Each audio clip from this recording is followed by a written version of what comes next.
Hello मेरे प्यारे student, आज के इस वीडियो में आपको बताने वाला हूं कि आप बोर्ड एग्जाम में जीवन परिचय को कैसे लिखेंगे।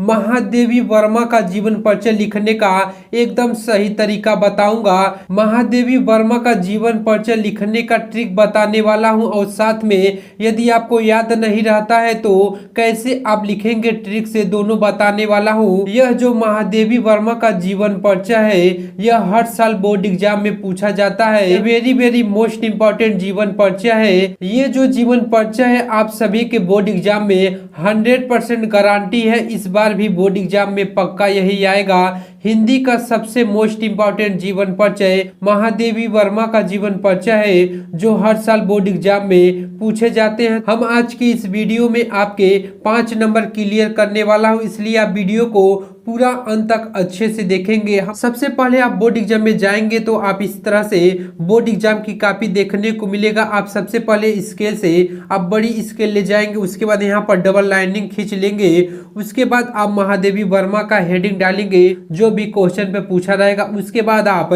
यहाँ पर सबसे पहले जीवन परिचय का हेडिंग डालेंगे। आप पेज के राइट साइड एक फ्लो चार्ट बनाएंगे जिस तरह से हमने बनाया है। आप इसे काली पेन से खींचेंगे। आप इसे इस तरह से जहां तक लिखे रहेंगे आप इसे उठाकर वहां से स्केल से खींच देंगे। उसके बाद आप इसमें इंपॉर्टेंट चीजों को लिखेंगे, जैसे कि यहाँ पर आपको नाम नहीं लिखना है, यहाँ पर आप लिखेंगे जन्म, यानी कि इनका जन्म कब हुआ था। 24 मार्च 1907 ईस्वी को हुआ था। उसके बाद यहाँ पर आप जन्म स्थान लिखेंगे, यानी कि इनका जन्म कहाँ पर हुआ था, किस गांव में हुआ था। तो यहाँ पर आप लिखेंगे फर्रुखाबाद, यह उत्तर प्रदेश में है। तो आप क्वेश्चन में इस तरह से उत्तर प्रदेश लिखेंगे। उसके बाद यहाँ पर आपको जो सही से याद रहेगा आप उसे ही लिखेंगे, क्योंकि जब बोर्ड एग्जाम में एग्जामिनर कॉपी को चेक करता है तो सबसे पहले इसी फ्लो चार्ट को देखता है। इंपॉर्टेंट चीजों को आपने सही लिखा है, इसी पर देखकर आपको पूरे नंबर दे देता है। यह नहीं देखता है कि आपने जीवन परिचय में क्या लिखा है। उसके बाद यहाँ पर आप लिखेंगे पिता का नाम, यानी कि इनके पिता का क्या नाम था, श्री गोविंद सहाय वर्मा इनके पिता का नाम था। उसके बाद आप यहाँ पर लिखेंगे माता का नाम, आप इसे काली पेन से लिखेंगे। यहाँ पर जिस तरह से हमने लिखा है काली और नीली पेन का यूज किया है, आप इसी तरह से लिखेंगे। माता का नाम आप लिखेंगे श्रीमती हेमरानी। उसके बाद आप इनकी भाषा को लिखेंगे ब्रज भाषा व खड़ी बोली था। उसके बाद आप इनकी रचनाएं को लिखेंगे।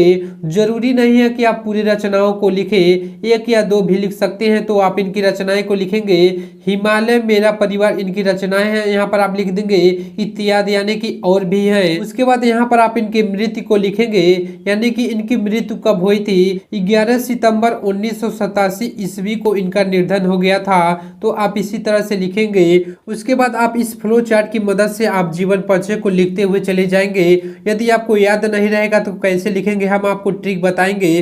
तो सबसे पहले आप यहाँ पर लिखेंगे श्रीमती महादेवी वर्मा का जन्म उत्तर प्रदेश के फर्रुखाबाद जनपद में सन 1907 ईस्वी में होलिका उत्सव के दिन हुआ था। कि महादेवी वर्मा का जन्म उत्तर प्रदेश के फर्रुखाबाद जिले में हुआ था। सन 1907 ईस्वी को होली के दिन हुआ था।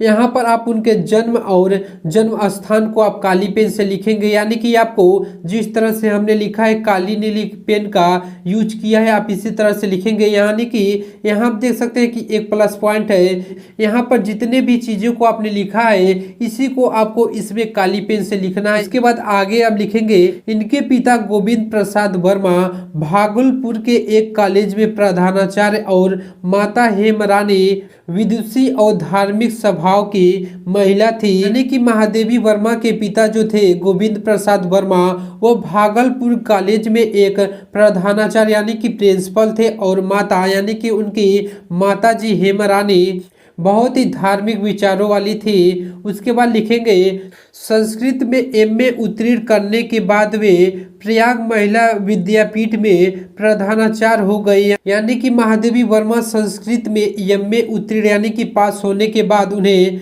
प्रयागराज महिला विद्यापीठ में उन्हें प्रधानाचार्य यानी कि प्रिंसिपल बना दिया गया। उनका विवाह छोटी आयु में हो गया था, यानी कि उनका जो विवाह था वह बचपन में ही हो गया था। इनके पति डॉक्टर थे। महादेवी वर्मा के पति डॉक्टर थे। कुछ वर्षों तक ये उत्तर प्रदेश विधान परिषद की मनोनीत सदस्यता भी रही, यानी कि उत्तर प्रदेश में कुछ साल तक वह उत्तर प्रदेश विधानसभा परिषद में मनोनीत सदस्य भी थी। इनकी साहित्यिक सेवाओं के लिए राष्ट्रपति ने इन्हें पद्म भूषण की उपाधि से अलंकृत की। ये प्रयाग में ही रहकर जीवन प्रयत्न साहित्य साधना करती रही। 11 सितंबर 1987 ईस्वी को ये इस असार संसार से विदा हो गई। 11 सितंबर 1987 ईस्वी को इनकी मृत्यु हो गई। इसके बाद आप हेडिंग डालेंगे रचनाएं या कृति, जो भी आप डालेंगे मतलब एक होता है।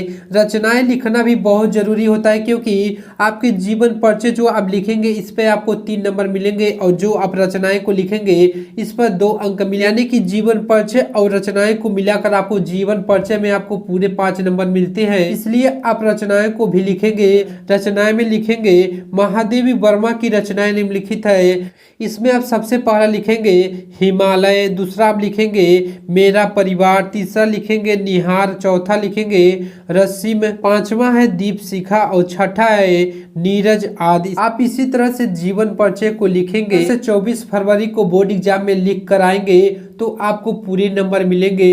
हमें उम्मीद है आप इसी तरह से लिख कर आएंगे। यदि वीडियो पसंद आए तो वीडियो को लाइक, सब्सक्राइब और ज्यादा से ज्यादा अपने दोस्तों के पास शेयर करें। मिलते हैं नेक्स्ट वीडियो में। जय हिंद, जय भारत, वंदे मातरम।